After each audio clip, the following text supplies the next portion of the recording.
Australia రాజకీయాల్లో తెలంగాణ ఆడబడుచు హరిత సర్వత్రా చర్చగా మారారు. సాధారణ కుటుంబం నుంచి వెళ్లిన హరిత ఆస్ట్రేలియా రాజకీయాల్లో కీలక పాత్ర పోషించడంతో లిబరల్ పార్టీ ఎంపీ టికెట్ కేటాయించి పార్లమెంటుకు పంపేందుకు సిద్ధమైంది.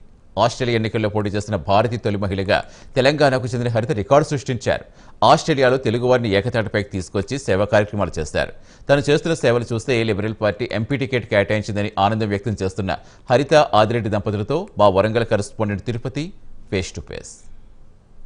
హన్మకొండ జిల్లా రామకృష్ణాపురం టు ఆస్ట్రేలియా పార్లమెంట్ అభ్యర్థి వరకు హరిత ఆదిరెడ్డి ఎదిగారు. అసలు వాళ్ళు ఆస్ట్రేలియాలో రాజకీయ ప్రస్థానం ఏంటి, హరిత ఎందుకు పార్లమెంటులో పోటీ చేయబోతున్నారు, ఆస్ట్రేలియాలో వారి ప్రస్థానం తెలుసుకున్నట్టు నాకు అందుబాటులో హరిత ఆదిరెడ్డి ఉన్నారు. వాళ్ళతో మాట్లాడదాం. ఎందుకని మీరు ఆస్ట్రేలియా పార్లమెంట్ అభ్యర్థిగా పోటీ చేయబోతున్నారు, లిబరల్ పార్టీ టికెట్ సాధించిన ఎట్లా ఫీల్ అవుతున్నారు, ఏం చెప్తారు? చాలా ప్రౌడ్గా ఫీల్ అవుతున్నానండి ఆస్ట్రేలియాలో, అది లిబరల్ పార్టీ నుంచి వచ్చినందుకు. ఎందుకంటే ఫస్ట్ మన ఇండియన్ నుంచి ఇండియా నుంచి చూస్తే నేనే ఫస్ట్ ఆడపడుచు అనొచ్చు మీరు. ఎందుకంటే అది కూడా మన తెలంగాణ నుంచి కాబట్టి చాలా ప్రౌడ్గానే ఫీల్ అవుతున్నాం మేము. ఎందుకంటే అక్కడికి వెళ్ళడం ఇట్స్ ఎ బిగ్ జర్నీ. ఎందుకంటే ఆ జర్నీకి వెళ్ళడానికి అన్ని రూట్స్ కూడా కావాలి. సో వన్ ఆఫ్ ది నేను చెప్పడానికి ఏంటంటే మా హస్బెండ్ సపోర్ట్ చాలా ఉంది. ఎందుకంటే తను చేసే కమ్యూనిటీ సర్వీస్ వల్ల మేబీ ఐ గోట్ ఇన్స్పైర్డ్. అవి చూసుకుంటూ మేబీ ఆ కమ్యూనిటీ మాకు ఆస్ట్రేలియాకి వెళ్ళినాక సెటిల్ అవ్వడం అంతా అయిపోయింది. సో మాకు ఆస్ట్రేలియా చాలా ఇచ్చింది. ఇప్పుడు మాది ఏంటంటే టర్న్ బ్యాక్. మేము ఏమి ఇవ్వగలుగుతాం, మనీ అయితే ఇవ్వలేము మేము, కానీ కమ్యూనిటీ సర్వీస్ త్రూ మా సర్వీస్ చేద్దాము అన్న ఒక ఇంటెన్షన్ తోటి మేము టోరెన్స్ ఎస్ఎస్సి బ్రాంచ్లో యాజ్ ఎ వైస్ ప్రెసిడెంట్గా జాయిన్ అయ్యాము. సో అక్కడి నుంచి నా జర్నీ అనేది స్టార్ట్ అయింది అన్నట్టు. సో అక్కడ వాళ్ళు మా దాంట్లో ఉన్న ప్రెసిడెంట్ కానీ సెక్రటరీ కానీ వాళ్ళకి చాలా నమ్మకం ఉంది నా మీద, అంటే నేను చేస్తాను అనేసి. ఎందుకంటే వాళ్ళు ప్రపోజ్ చేసే వరకు నాకు తెలియదు. సో వాళ్ళు ప్రపోజ్ చేసినాక వాళ్ళు చెప్పారు అన్నట్టు ఇట్లా మిమ్మల్ని ప్రపోజ్ చేశాము అనేసి. ఎందుకంటే దాని ఇంటర్వ్యూ ప్రాసెస్ కూడా చాలా ఉంటుందండి. ఎందుకంటే లాస్ట్ 3 months నుంచి ఆ ప్రాసెస్ అనేది ఉంటుంది. బ్యాక్గ్రౌండ్ చెక్ చేస్తారు, ఎక్కడ చేస్తున్నాము అవన్నీ, క్రిమినల్ హిస్టరీ ఇవన్నీ ఉంటాయి అన్నట్టు. సో అదే అయిపోయాక నాకు ఫస్ట్ రౌండ్ వచ్చేసి నా బర్త్డే December 4th రోజు నాకు ఫస్ట్ ఇంటర్వ్యూ అని వచ్చింది. అందులో ఒక 3 members ప్యానెల్ మెంబర్స్ ఉంటారు. 45 minutes రౌండ్ ఉంటుంది అది. సో అది అయిపోయినాక ఇఫ్ యూఆర్ సెలెక్టెడ్ అంటే మనకి సెకండ్ రౌండ్ అనేది ఉంటుంది. అది వచ్చి 12 members ఉంటారు, అంత సెనేటర్స్ వాళ్ళంతా ఉంటారు అన్నట్టు. So president, party vice president, directors వీళ్ళంతా ఉంటారు అన్నట్టు. ఆ ప్యానెల్ మెంబర్స్ ఒక్కొక్క క్వశ్చన్స్ అడుగుతారు. It takes up to 45 minutes ఉంటుంది. దాని తర్వాత కూడా మనం కాన్ఫిడెంట్, అంటే మనం సెలెక్ట్ అయ్యామా లేదా అనేది తెలియదు. ఎందుకంటే ఎంతమంది వేస్తారో తెలియదు. సో మేబీ ఉండొచ్చు 3-4 members వేయొచ్చు, దాంట్లో ఇంక్లూడింగ్ మీ కావచ్చు. ప్రధానంగా మీరు అక్కడ చేసినటువంటి కార్యక్రమాలు ఏంటి, అక్కడ రాజకీయాలను ఎట్లా చూసారు, ఆ రాజకీయాల్లో ఎందుకు వెళ్ళాలనుకున్నారు మీరు ఆస్ట్రేలియా రాజకీయాల వైపు?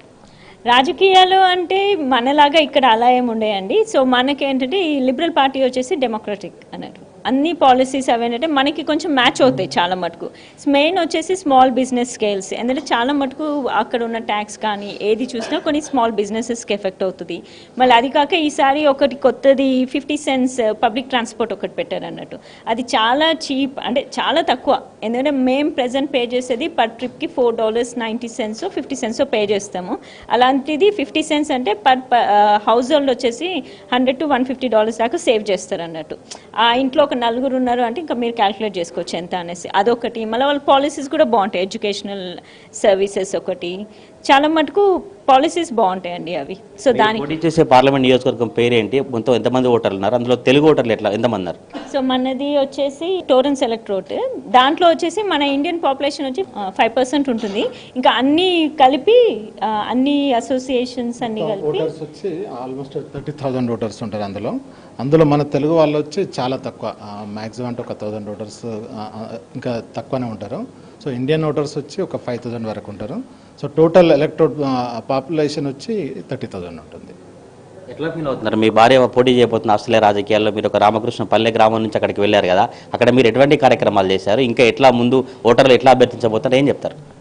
చాలా సంతోషంగా ఫీల్ అవుతున్నాం, చాలా ప్రౌడ్గా ఫీల్ అవుతున్నాం.